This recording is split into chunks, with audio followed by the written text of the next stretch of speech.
Welcome to SKML Chess Academy. Let us, we have seen in the last variation e4, e5, knight f3, knight c6, bishop b5, a6. So let us see how the game will continue further. So when knight c3, knight f3, they play knight c6, plays bishop b5, then he attacks this a6, then bishop goes to a4, then comes the knight f6. So game must be played energetically. So he will cancel it. Here the white player plays. Here the development depends on the four systems. Further, the game plan is dependent on the four systems. E4, E5 pawns, how they hold these pawns. Next is how they develop their minor pieces both sides. And third one is white should not give up this uh, light squared bishop, and black should free this knight and push the c4 c7 pawn to c5. That is the ideas. Let us see here. So he plays bishop e7, then rook e1, b5, bishop b3. Here plays d6. It's a strong point defense. Then white plays c3. Otherwise, if knight comes to knight a5, the knight, black will happily exchange the light squared bishop of white. So he made a flight square. Flight square means a square where it can escape. So now you see, very next movement he played knight a5, then bishop comes to bishop c2. Now you see, so all these things which we discussed before, development of the pieces and e4, e5 pawns retirement. So he played d6, so that if white plays d4, then exchange, if we exchange d4 into e5, the d6 into e5 will be there. So center pawns will be maintained. And development, black developed his bishop here, and now white is slightly behind the development, because but both the it is has two minor pieces to be developed, and it try to save this light squared bishop. Now he played c5, then now comes d4, and queen comes to c7. Actually, this is known as the Ruy Lopez main line. So here both sides achieved their main objects. White has a favorable pawn flanks. Here the favorable pawn flanks at the center. It has two pawns which are controlling at d4 and e4, and versus black has d6 and e5. Okay, d4 e4 considered superior to d6 e5. For further continuation, the new ideas will come into play. They are following. White will pursue the task of pressurizing the black center, especially black's center pawns. Okay, black center pawns will be, okay, it is take back. Okay, these center pawns white will pursue. In view of that, black's position is still somewhat cramped. You see that black's position is cramped. This bishop is blocked, this diagonal is blocked, this diagonal is blocked. Only the black's light squared bishop can come here, but it will be immediately attacked by the h6 pawns.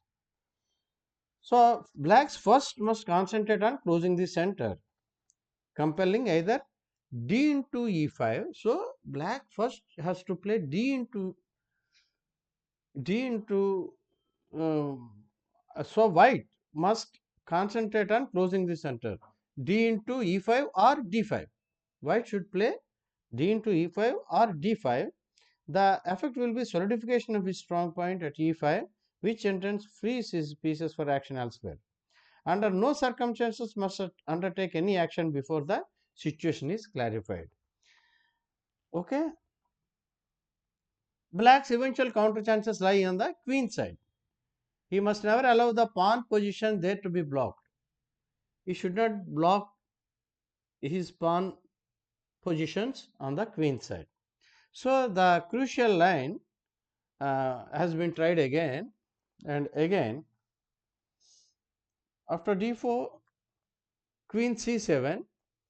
Now the crucial line we will further discuss is h3. Okay, the pin is, if black plays the bishop g4, the pin is annoying. So to avoid that, h3 is played. Black castles on king side, and white develops his knight b d2, and he goes back since his object is finished. The c7 pawn has come to c5, so knight goes back. Since it has no good squares here, so it will try to come back again, concentrating on the center squares. So knight b d2, knight c6, d5. Okay, he started solidifying in the center. So it has to go back knight d8 and play a4, rook b8, because if rook is here, if he doesn't want to take this pawn, but if you leave it like this, white will try to take a into b5, then black cannot capture it, since this line is open up and white will capture with the rook into rook. So I will show you. If we play something else, then he will take this. You cannot take. If you take this, you will lose the rook. So to avoid that, after d5, knight d8, then a4, so rook comes to b8. Now he plays c4, pressurizing, overloading this pawn. Then he comes forward, b4. Then comes knight f1. As Jacobiano we have seen, this knight b1 knight will come to knight d2, knight f1, knight g3. Same is applicable here, but here white tends to put his bishop here, e3. Let us see, knight f1, it goes knight e8, freeing his bishop here, bishop's diagonal, knight e8, then g4 being played, g6. Now knight will come to g6, knight g3, as we said here, knight comes to knight g7, king h2, f6 being played, rook g1 will open up this position on the inside, knight f7, the knight will come, knight f7 to knight g6, knight g5. So here now knight f7, then he played b3, closing this pawns here, rook b7, bishop d2. The main idea of bishop d2 is connecting these rooks. Bishop d2, king h8. Sometimes you may wonder why the king is being played like this. There is no threat, that why the king is being touched. There are two ideas. Maybe he will place his rook here in this line, and other one is, since he has developed everything. No, he is playing a waiting move. Sometimes king will move to treat as a waiting move, or to vacate the square, g8 square for the black's rook. Now he plays king e2. As we said earlier, he is connecting the rooks. One of the way connecting the rooks is just move the queen to d2 or c2. Bishop d8. He goes back. Now it is a very long variation of consisting of 23 moves, but Ruy Lopez is a very important way, opening in the uh, chess, and it has been played by grandmaster, top grandmasters, and so that's why we have given here 23 moves of this variation. So that's all in this video.